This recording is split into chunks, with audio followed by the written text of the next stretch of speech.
Welcome to Educate, Agitate Organise Saturday, a joint endeavour between Don't Leave Organise and Socialist Telly. Delighted this week to be joined by Cathy Augustine from Don't Leave Organise. Cathy, who do we have on this week? We're delighted to have Ekua Bayunu, who's been with us before. Always an absolute joy to have Ekua with us. And today she is joined by Vic Chechi-Ribeiro, a school union rep, also from Manchester, NEU Manchester Vice President, and a multifaceted activist. Fantastic. Let's go to video.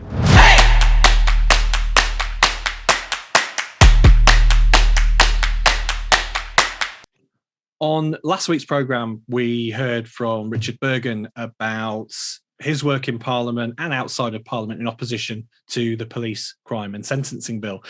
This week's episode is somewhat of a companion episode. We thought it was really important to hear from grassroots voices and learn about the emerging coalition against this bill, but also it's an opportunity as the left to ask ourselves, what does progressive policing look like? Is it possible to have socially just policing? So this week, I'm really delighted to be joined by Vic Chechi-Ribeiro from the National Education Union. Vic, really pleased to have you here. Yeah, brilliant. Thanks for having me. And again, really great to have you back on the show, Ekua Bayunu from the Labour Black Socialists. Ekua, how are you doing? I'm doing well. Thank you, Matt. Fantastic. So, Vic, I understand, amongst other things, you've been involved with the coalition against this bill in Manchester.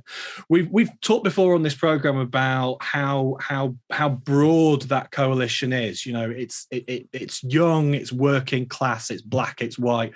Could you maybe talk us through a little bit about what that looks like in Manchester and why that diversity of opposition is so important?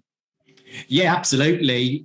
This bill it's a threat to our movement, to the whole of our movement. I think it's important to posit it as a response to last year's Black Lives Matter protests and demonstrations regarding the climate change. That's where the bills come from. It's from a government that sees left-wing movements as being a threat, social movements being a threat, and therefore the response to it has got to unite in as many of those struggles together. So in Manchester, as well as nationally, we're seeing tenants unions, community groups, anti-racist organising groups, police monitoring organisations uniting with trade unions as well as political parties as well to represent a broad coalition. And we've seen that in Manchester, based around radical principles, which is around critical views of policing, around anti-imperialism, anti-racism, commitment to opposition to transphobia,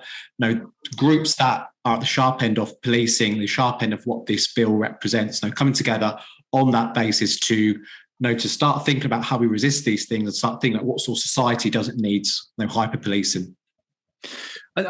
Comrades in Leeds, Jane Aitchison, who's quite often co-hosts on this programme, commented on how in Leeds, and I would guess this is probably a similar case in Manchester, I don't want to put any words in your mouth, but for a lot of these people, a lot of the people involved with this, with opposition to this bill, it's kind of their first political awakening. It's the first thing that they've done. Has that been your experience in Manchester? Yeah, it has been. What was really striking from the demonstration that we had in Manchester last month was how young it was, how broad it was in terms of demographics, and that's something that's really promising and something that's absolutely necessary in terms of what does our movement look like. I think there was a bit of fear after the general election. Those who became first politicised through the Corbyn years would dissipate disappointment after that election. So what's really important is that energy, that striving for a better society coheres together around opposition to this bill. I think we are seeing that because the way this bill is, it impacts so many groups in so many different ways. It really limits our ability to resist capital. So therefore, in order to do that, it's about bringing together as many of those groups together and not seeing these things as individual struggle, but actually seeing these things as one struggle. And Ekua, so thanks, Vic. That's a really useful insight there. Ekua, so what do you think as grassroots Labour activists, we heard from Richard last week about his work in Parliament and his opposition in Parliament. What should we be doing in our branches, in our CLPs? Yeah, I mean, it's really interesting, and I understand why we talk about political awakening in terms of activists. I actually think it's a two-way street. I think political awakening, I think these groups are already political, and often within party political organizational structure, it's not really recognized that they're political. I was having this conversation, actually, I'm an artist, and with other artists, that their work is political, but it's not overtly in the way that perhaps political parties do that. So the reason I raise that is because I think one of the things that we need to acknowledge is that many now members in the Labour Party on the left are already activists. They were already politicized in their activism. They were already working in unions, in community and local organizations, in housing, focusing on specific things like against joint enterprise or, coming together over specific issues, as you said. But I think we need to be careful not to describe those as not political. But having said that, what I do think has happened is actually some of that joint thinking, particularly around with Labour members, in terms of when they bring or think about that wider sort of ideological base, the socialist base, the socialist ideology that underpins that, they sort of separate it off. Or actually what I really think is that we just don't debate it at all in the Labour Party. We're not strong on really getting into the nitty gritty of when we look at our decision making, when we say something is socialist, what that actually means. And again, why I'm raising that is that I think there's a real opportunity here to move a movement that is made up of people who've come together to protest. And, and that's both Labour Party members, members in political, in local campaigning activist groups, to actually look at what do we need to do to transform protest into something far more. I'm really struggling to find the word that would do for revolutionary without scaring people. But I mean revolutionary. I mean being able to affect real change all the way through the country, through to at governmental level. And what we can do, I do think it's really important that you've separated actually what the parliamentary party might be doing to what the grassroots activists are doing, because we talk about it being we're a mass party, but we don't really operate like one. We still sort of like send our messages up from the grassroots asking, more powerful people to do things on our behalf. And I think we just need to stop that and actually start doing what we need to do at level. So I think the starting point is we're not actually yet fit as Labour Party members to be able to lead that change, to take political education, to do that, what you've described as political awakening, because we haven't done it amongst ourselves. We haven't actually really equipped ourselves, made ourselves strong enough and able enough so that when we're out doing this work, we can actually talk about it in the context of socialism. And when I say that, I am going to make it really clear, because I know there's an argument across party. I mean, from a class perspective, from a gender perspective, and from a race perspective. We need to dig into that in order to be able to make that transformation. So people don't, this is particularly important about the bill. We heard from a really wonderful woman at my union around the coalition. And one of the things that she worries about is the government may well make tweaks to the bill that will satisfy particularly the protesters. So if we haven't politicized them, or if we haven't understood that how they need to continue this until the bill is killed rather than until it's modified, it is like the less powerful voices, the people from the Gypsy Roma traveller communities, sex workers, people from Black communities, we will continue to be attacked when the mass movement dies away. And that is why I think it's so important for us in the Labour Party to really think about that. And actually, I know it's not popular, but actually do some ideological work alongside getting out on the street. And I'm going to stop there, because then I want to talk about the variety of ways that can happen, because I'm also aware, because I'm an older woman and I actually am from a demographic that's really vulnerable. I basically got the letter from the government saying, you get COVID, you're going to die. Thank you, government. That made me feel great. But I want to talk about what that role is, the role as well of people who can't actually do direct action, how we can support it.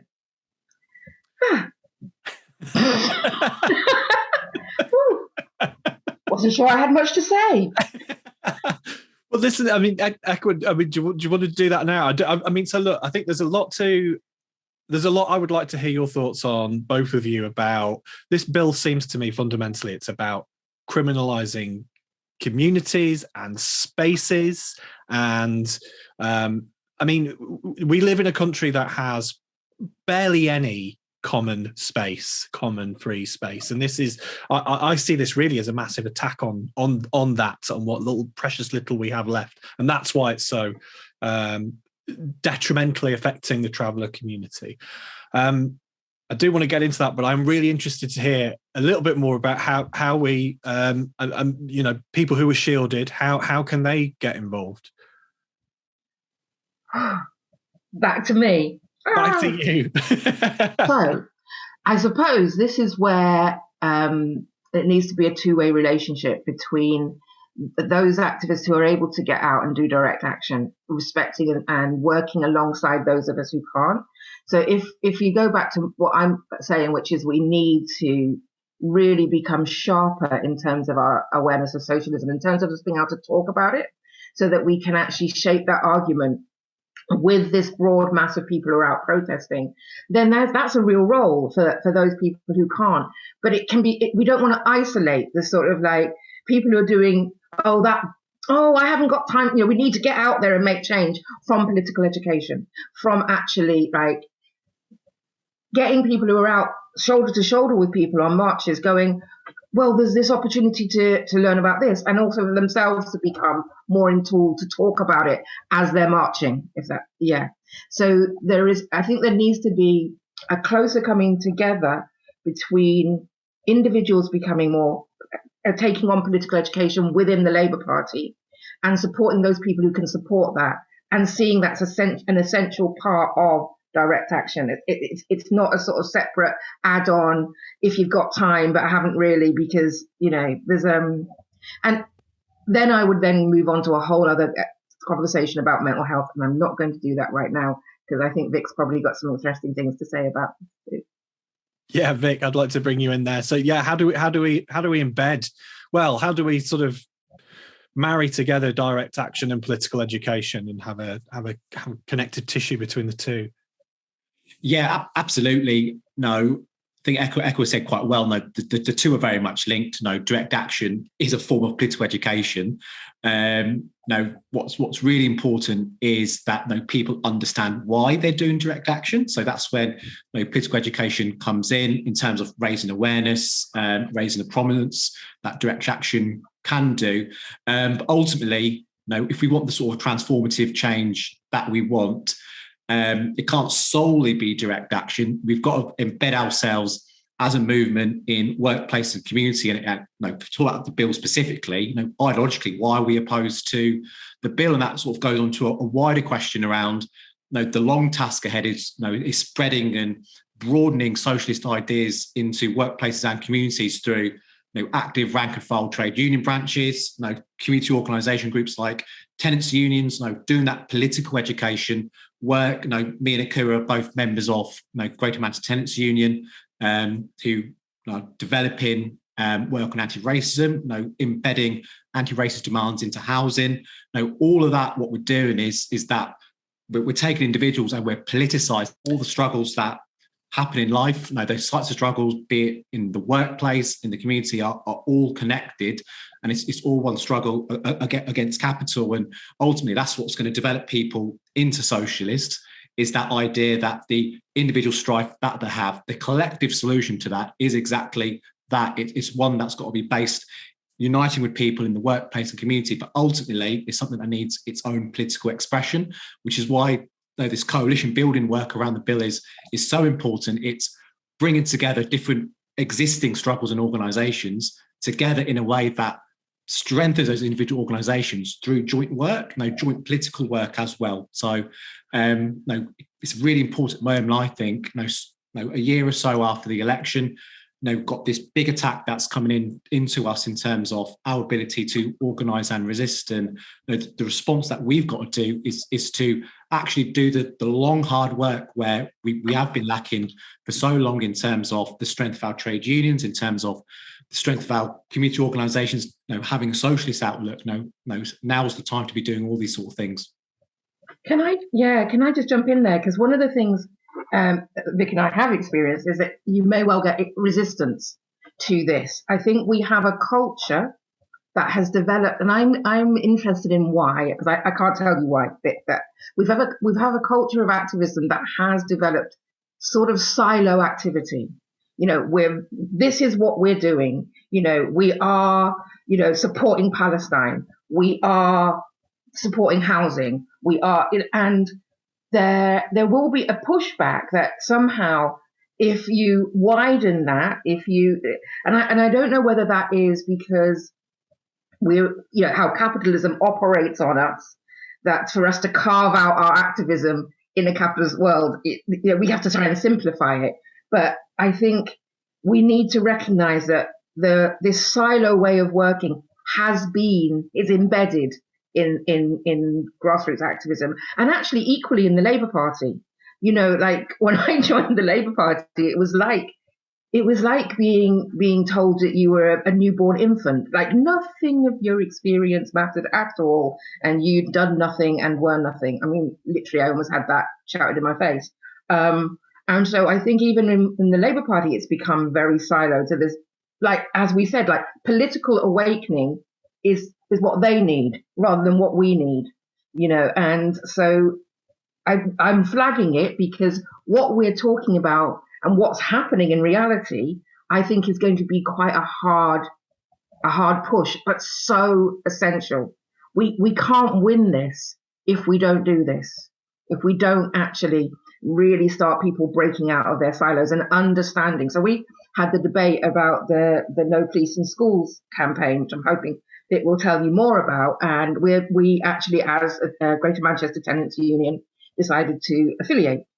But we had to really talk about the real basics of because it came under trying to diversify the membership of the Tenants Union, culturally diversify it. And we were saying, if we don't, because we know this campaign is particularly racialized, again, we'll be able to go into detail about that. So if we're wanting to diversify our membership and have more culture diverse activists within the Tenants Union, we have to see them holistically. We have to see what are the concerns of those communities, what are the concerns of those households, and what's their capacity. And if their kids are struggling and being attacked in school and on the street, that's going to take up an awful lot of time and attention. And it's really hard if you're under that sort of attack to also join in collective dispute action, which is the way the Tenants Union operate over, your housing. You just want to hunker down and just try and save your kids' lives. You know what I mean? So it's really important to see it holistically. Really important points there. And you touched on the policing in schools, Vic. I wonder if you could go and expand on that a little bit for us. Yeah, absolutely. So we've spoken a lot already around the concept of joint organising, joint political organising.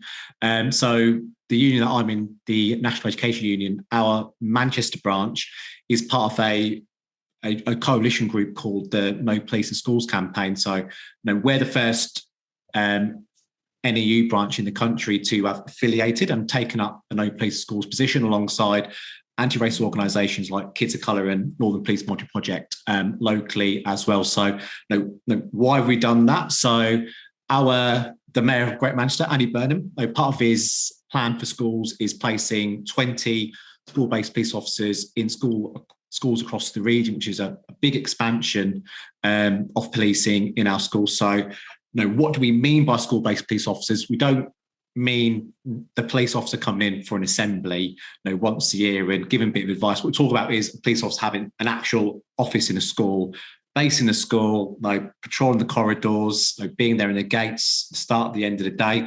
So as a union branch, we've got real concerns about this. Primarily the impact on students, particularly racialized students. We know that half the child prison population is from those who are racialized. So what we'd be doing by placing police officers in schools is placing those same children into closer contact with the criminal justice system for issues that would be normally dealt with by teachers and teaching assistants. So there's a story in The Guardian last month of a mixed race child who'd been wrongly accused of stealing a cookie from the school canteen. So rather than there being a word with the teacher, they were taken to the police officer based in that school, and the police officer threatened to take them down to the police station and threatened them with they're having a criminal record for SLR, but really inappropriate stuff, and we don't think it's necessary. But also, let's leave relationship building, let's leave behaviour with the professionals, with teachers, with teaching assistants. They're the ones who should be dealing with these things. But also, it's a case of having a culture of low expectations. We don't see police officers based in grammar schools, private schools. It's always in working class areas with the same pupils who are over-policed in their communities. They're being over-policed in their schools as well. And let's be clear on this. The police as an institution, if you're from a racialised group, you're more likely to be stopped and searched, more likely to be racially profiled, tasered in the case of Greater Manchester Police. So we're placing the same institution into closer harmony with in education. So these sort of things, for those reasons, we think isn't necessary. So one of the things that we've done as a union is we've adopted a no police in schools position, and that's been supported by the SEA branch, of Greater Manchester, the Socialist Educational Association. That's been supported by our neighbouring union branches in Trafford and Oldham, as well as our local Momentum branch as well. So we've got there a coalition group between trade unions, community organisations, and political groups as well. And am I right in thinking that there's not really a huge? So I'm sure the justification is to make schools safer and all the rest of it. But am I right in thinking that there actually isn't very good evidence that it does this? No, it isn't. There's a whole wealth of data from the US where it's a lot more commonplace to have police officers in schools, and as we know, that's done very little in terms of preventing gun crime and things like that. In the US, in terms of the UK, examples, the reasons given, the justification is this sort of perceived racialized threat of knives in school, but the examples of this are incredibly rare. And having a single police officer in a building isn't necessarily going to stop that sort of thing from happening. So we would see the consequences of placing policing in schools far outweighs anything around safety. Now, if we want to talk about safety, let's put the money resources into housing. Let's put the money resources into youth services, into employment. Now this is a law and order response to a decade of austerity. And any Labour politician, any person that has our class interests should be arguing for these things. Smaller class sizes, better resources in schools rather than placing police officers in education institutions. And it seems as well, there seems to be quite persuasive, but a quite persuasive argument that a lot of young people in our communities, they do arm themselves because they feel threatened. And if you're putting police in schools, are you not increasing a threatening atmosphere? Are you not? Potentially you're exacerbating a problem rather than solving it. Yeah, ultimately, a police officer, their role is within the criminal justice system. Any interaction that a young person has is on that field. So, like you've said, regarding potential antisocial behaviour, the response to that's got to be one around community, around solidarity, around support. It shouldn't be an arms race by, okay, so this is our perceived problem that we think we've got in our community. So the response to that is to get police officers in school. The response has got to be let's leave this sort of work to people who are qualified, the professionals. We don't want to outsource the work that we do with young people to the police. Is completely inappropriate. How many workplaces would accept? Because we are workers in schools. We don't accept that we need police officers in our workplace. One of the interesting things, Vic, as well, that I know is being pushed, is that this is a demand coming from parents. I think in my CLP, the leader of the council came and actually made this claim, but I have no backup of evidence of that. And when I talk to, I mean, I'm a single parent, raised both my kids in Moss Side. They're now adults. But I cannot imagine speaking to any parent of children in my locality would say that they have asked for police in schools, because we have all experienced direct hand, of policing. I mean, I'd give an example. When my kids were small, I lived on Alec Park Estate. One day, it wasn't my children, but a couple of neighbours' children were climbing trees across the way, and the police stopped to actually ask them to come down from the trees. I came out and I'd say, what are you doing? It's like they've got a mindset. Anything a black child is doing has got to be wrong. It's got to be disruptive. And so that it was like fixed. And that is our norm experience. Why would we then want that energy in our schools? I don't know I haven't heard the evidence they say that parents are wanting police in schools. Yeah, just to follow up on that, the No Police in Schools campaign did a survey of the community, which was done by parents, carers, teachers, as well as over 500 people. And 9 out of 10 respondents said they'd have serious concerns around a police officer being placed in their school. Our trade union, we surveyed our members across Greater Manchester, and 2/3 wanted no police in schools. So it's hard to know, where this is coming from. But ultimately, students don't want it, parents don't want it, carers don't want it, and neither do the workers in schools. And what's going to be much more useful is actually start thinking about the sort of education system that we want, that doesn't need police officers based in them, and start thinking about the sort of society that we want, that doesn't need a hyper police presence, that are deeply entrenched in education, entrenched in housing. There's an example of police turning up at an eviction in Oxford last month, the police being called on to move on homeless people rather than a supportive measure, the police being used to deal with people with mental health. All these sort of things have only really developed over the last 20, 30 years of neoliberalism, when actually what we should be having is a proper welfare state, proper support. So these groups who are victim of hyper-policing have the support that they need. And actually, sort of building on from Ekua's point, when we have that sort of support, then actually people have more time and energy to start building their own community, and building from that, we can start thinking about a society that doesn't need policing. Yeah, it does seem like a scary push to sort of have a camera on every street corner, a police in every police presence in every public space. I mean, what does the socialist alternative to that look like? That's the big question, isn't it? And that's the one that I think we should be not afraid to answer.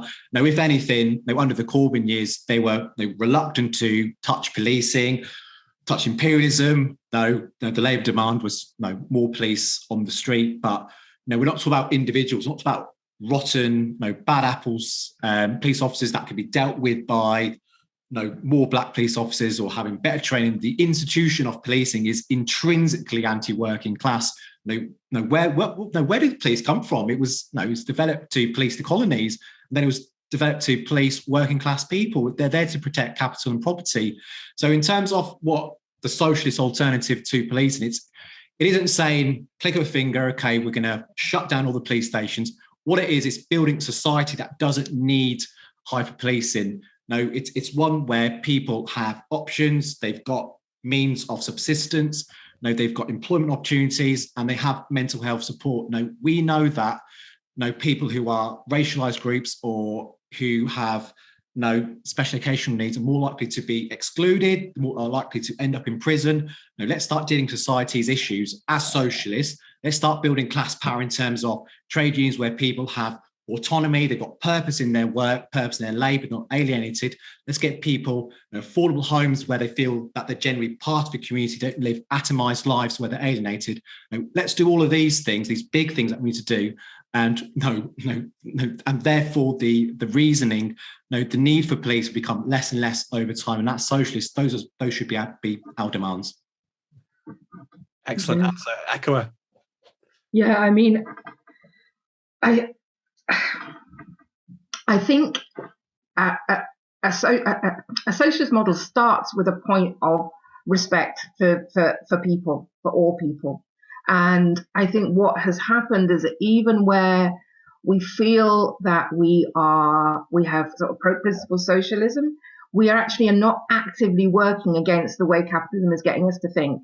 So we might find ourselves, without even knowing it, not actually centering and understanding how our racism, our lack of knowledge of people who aren't like ourselves impacts on our judgment. And if you do that, you can begin to slide down into the idea that policing is necessary, that somehow it's the human condition, and that some humans are more naturally violent or more naturally criminal. And then, so you have to actually begin to veer away from what policing actually feeds into is a non-human approach to other humans. And it's hard for us to actually stay active against that. And it's around racialized groups, it's around women. It's like, how do we address the fact that quite often we do blame women for where they put themselves, for how they dress? We're in, I don't want to go into another area, but if we think about the whole decrim campaign, I'm talking in my union around it being workers and how do you protect workers' rights and keep them safe. And it feels like suddenly there's only one part of the body that we're not allowed, that we should never engage in sort of labor. So we know we're repressed. Our hands, our minds, our bodies are constantly in work where our time is used for somebody else's profit. And unions come in and they protect us within that.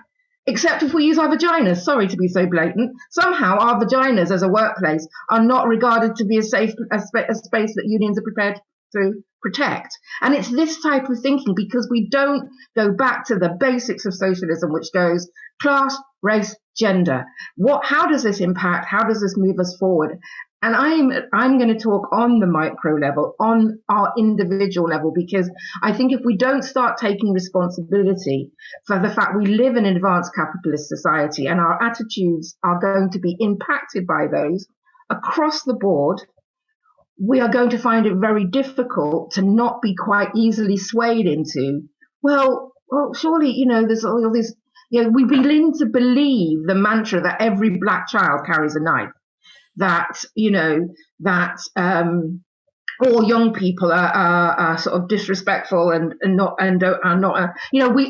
there are these sort of tropes around different segments of our society. And if we don't fight them as socialists, and we understand and we break them down as socialists, we can get very easily bought into concepts that aren't socialist.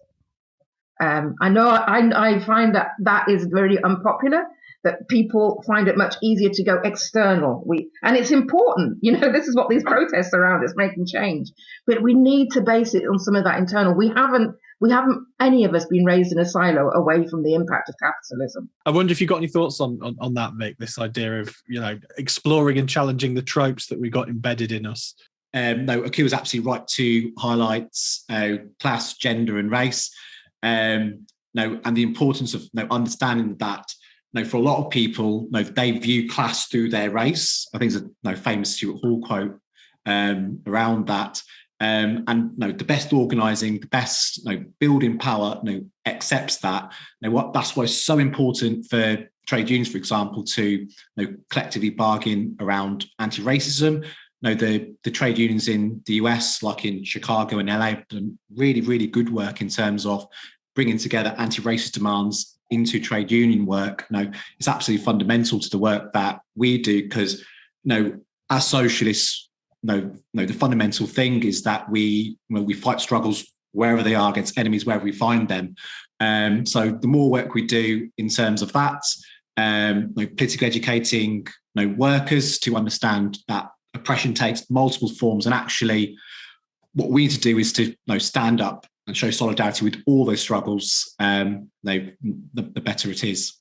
I am here from Labour Black Socialists, but and one of the things that I think that we can look to for inspiration and ideological guidance are the liberation struggles in colonial countries. I think there is a reason we're not really talk about that, and there's a reason why so many leaders within those were assassinated. And I would suggest that if one of the starting places we could look at around political education would be some of the ideological struggles that came out of liberation movements. That's just me giving there's something really worth investigating. And I know that's part of my ideological base, particularly around gender, which it's sort of like people particularly the African continent, have sort of, they don't understand some of the strength of the socialist movement within the liberation struggle that you can find. There's people, and yes, I will talk about a lot of men, but if you look at political history within Europe, it'll be a lot of men as well. But, so someone like Thomas Sankara, who centered women and centered women's liberation struggle within the movement, they're really important, and we can learn a lot from them. And we can learn a lot from how they were changed, manipulated, destroyed to leave, a country in the state that it is currently, because we need to learn from that, because we're heading down that road. And of course, some of these are living movements; they're not history. I mean, no. Abdullah Öcalan, who's ideological architect of the revolution in northern Syria, centers the liberation of women as part of that political project. Just sort of changing gears a little bit. So obviously we talked about, as socialists, we've got to fight the battles in front of us. Clearly the big battle, one of the big battles at the moment, is in opposition to the police crime and sentencing bill. What do you think is next for the movement that's emerging against it? Vic? Yeah, the big day of action planned for Saturday. That's going to bring out a wide range of people that we sort of spoke around earlier. People engaged in struggles in housing, in schools, in different workplaces. GRT communities. People fighting against gendered violence. That's got to be. That's our base, and we've got to see. This is what our movement is. And I think the more work we do start thinking about how the Labour Party relates to that, and sort of seeing that the Labour Party is a platform to amplify those struggles and to politically educate people in the Labour Party. So you've got that sort of joint up work going as much as possible.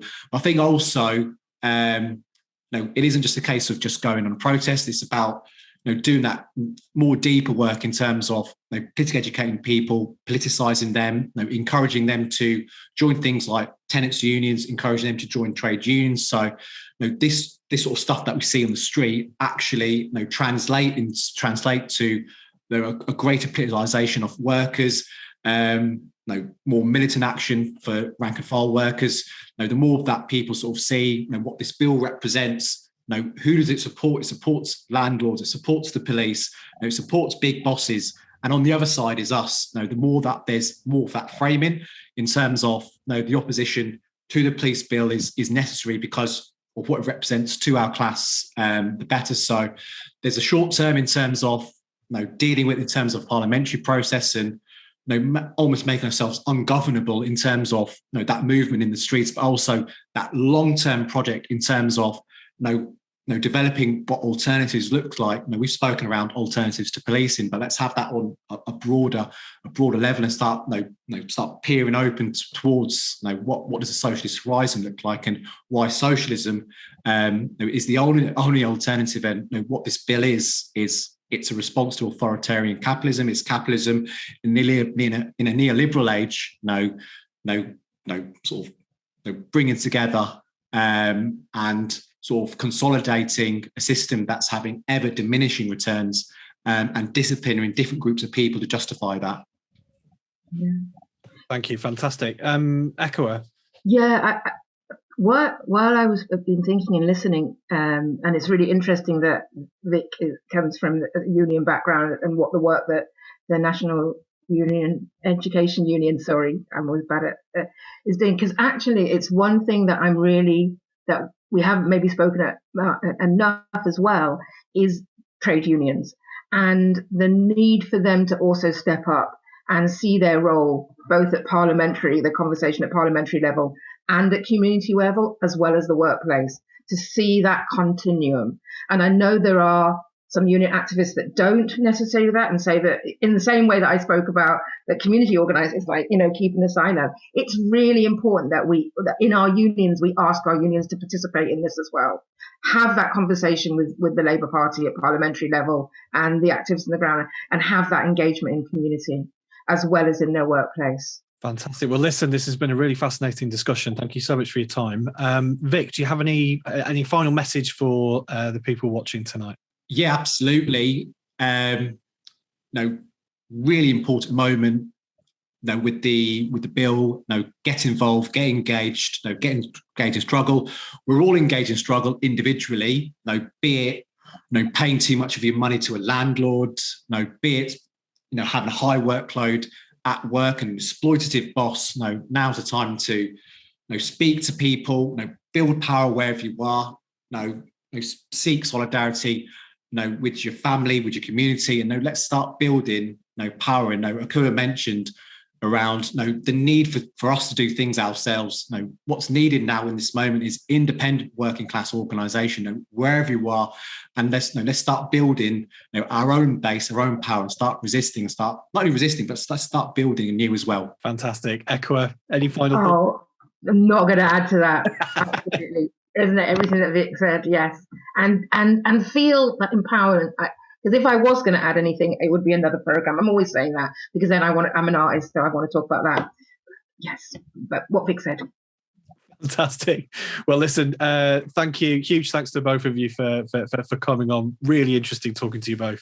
Best of luck with your campaigning and activism in Manchester. Hopefully, we'll see you both again very soon.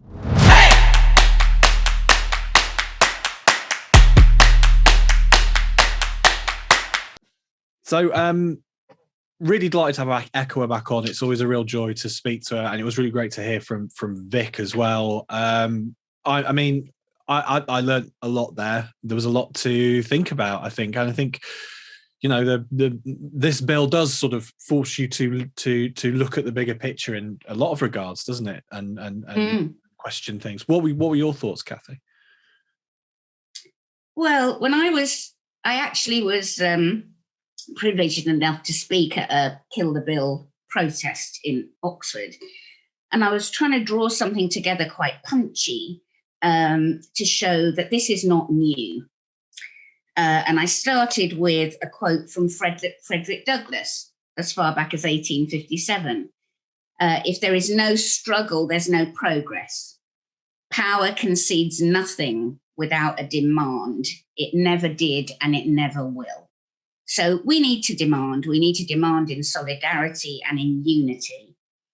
And it's really clear that this bill is part of the same shameful thread that runs through our local Oxford history, but also British history, with key events including the Peasants' Revolt, the betrayal and execution of Leveller leaders, and we're going to be celebrating that on the 15th of May in an online event, because obviously we can't do a physical event this year. The crushing of the Luddite protest, the Peterloo massacre, the swing riots, transportation of the Tolpuddle martyrs, Orgreave, Battle of the Beanfield, the aftermath of Hillsborough, the naked power of the state unleashed against the many again, again, and again. I mean, this is the naked face of state violence when the mask slips. So we should never forget how the few seek to control us through the machinery they set up to keep us in our place. We must know our place and we must stay there. And that just doesn't wash anymore. And the wonderful protests that we've seen in all their diversity, we've got to keep that going. The struggle in unity is so important, and it's working at the moment, and we mustn't let that slip away. So I'm really encouraged by what Ekua and Vic are telling us. And it's just such an important thing. So I've talked about the historical part of this, but locally, in the local paper here. I'm in Didcot. I was absolutely sickened to see local MP, a Tory, a local Tory councillor, our Tory Police and Crime Commissioner for the Thames Valley, welcoming Tory Priti Patel to a new housing development round the corner from me in Didcot earlier this week to show off the earth bunds that have been landscaped in to limit access. This is absolutely sickening. So we're seeing this aggressive architecture creeping into our landscapes, our public spaces, benches with spikes on so homeless people can't sleep there at night. These earth bunds, I don't know why they call them that, but they're humps so that, travelling communities cannot park there. This is sickening. So it's individual communities at that micro level that you will see every day. And then it's this massive thread of state oppression that runs through our history. And we need to oppose it on both of those levels and everywhere in between. Sorry, I'm very angry. And it's clear as well. I mean, this is capitalism protecting itself. Oh God. Protecting itself from people, from us human beings. Yeah. And Vic makes that point really, really well. Yeah. Yeah. So what are your final thoughts on the programme this week? Oh, well, I think there is a lot to take away. I think we also do well to inspire ourselves with some words from Shelley, of course, and from the Peterloo, after the Peterloo massacre in his wonderful Mask of Anarchy, and some words from that I think can inspire us. He talks about how horrendous the government of the day was and how oppressive. And then he rallies us by saying, let a great assembly be of the fearless and the free. And then, of course, finishes with rise like lions after slumber. So, yeah, we're not going to stay at home scared. Let a great assembly be of the fearless and the free until we kill the bill. Not modify the bill, not amend the bill. Kill the bill. Fantastic, excellent. Thank you, Comrade, for your contribution as always. So there you have it. I mean, we've got to oppose this bill. So support any of the demonstrations where you are. They're all around the country. As we said last week, support the work of people like Richard Bergen in Parliament who are in opposition to this. Rise like lions, but most importantly, do not go gentle into that good night. Watch Educate, Agitate, Organise every Saturday night. Kathy, thank you very much. Solidarity.